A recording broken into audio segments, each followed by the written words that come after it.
Jeremias, Kabanata 6. Mga anak ni Benjamin, tumakas na kayo. Lisanin na ninyo ang Jerusalem. Hipa ng trompeta sa buong Tekoa. At ibigay ang hudyat sa Beth Hakerem.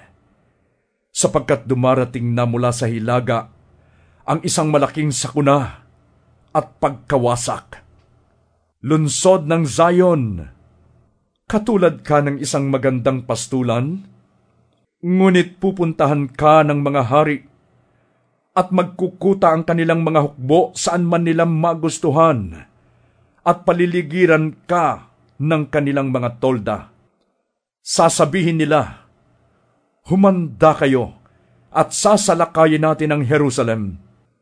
Bandang tanghali tayo sasalakay.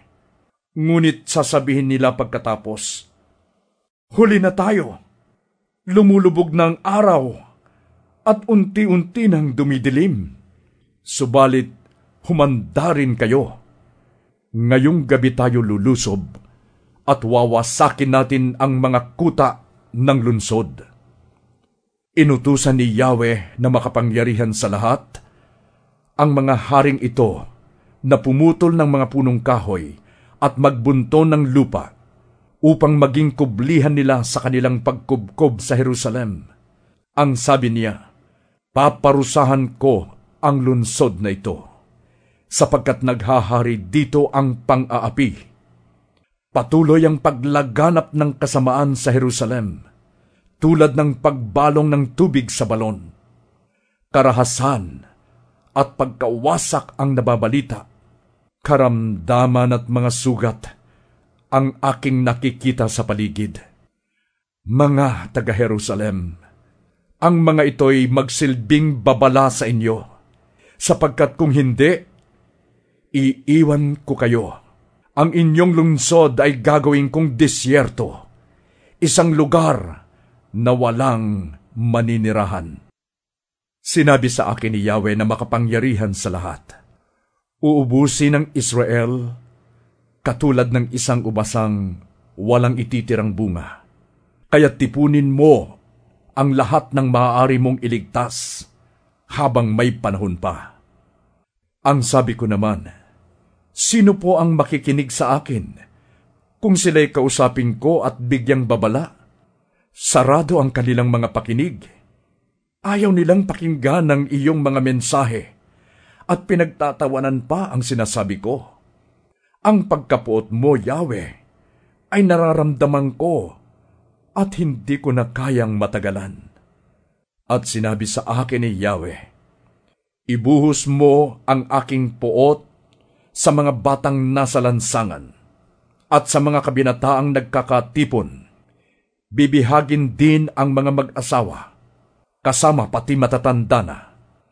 Ibibigay sa iba ang kanilang mga bahay, gayon din ang kanilang bukirin at mga asawa.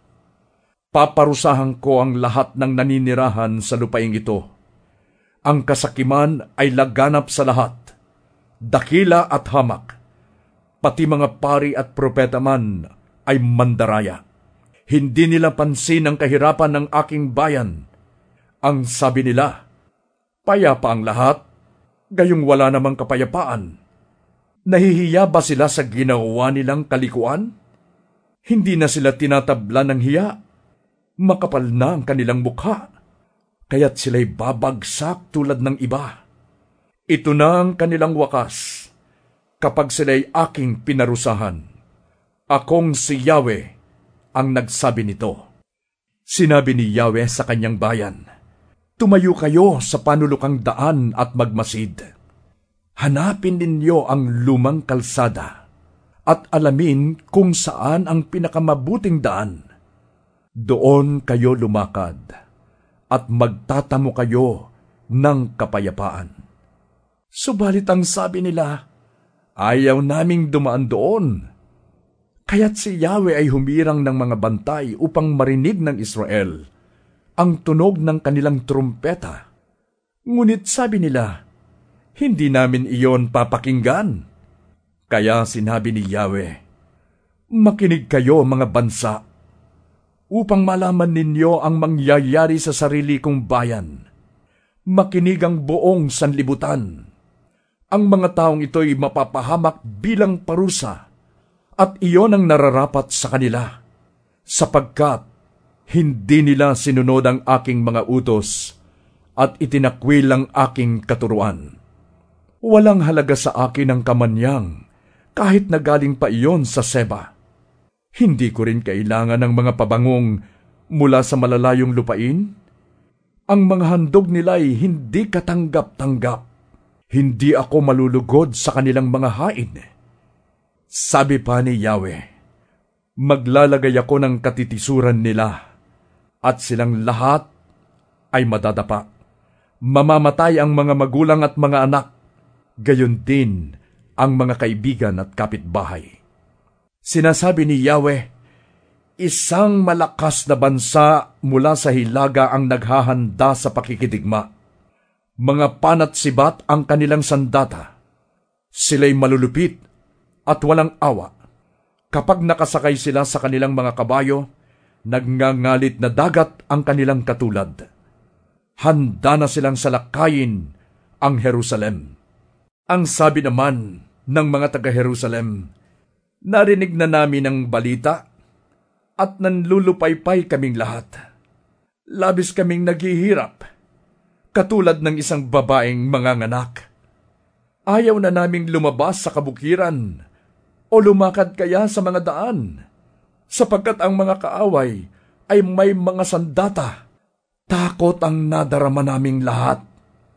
Sinabi ni Yahweh sa kanyang bayan, kung gayon, magsuot kayo ng damit na panluksa at gumulong kayo sa abo. Manangis na kayo ng buong pait na parang nawalan ng bugtong na anak, sapagkat biglang sasalakay ang magwawasak sa inyo.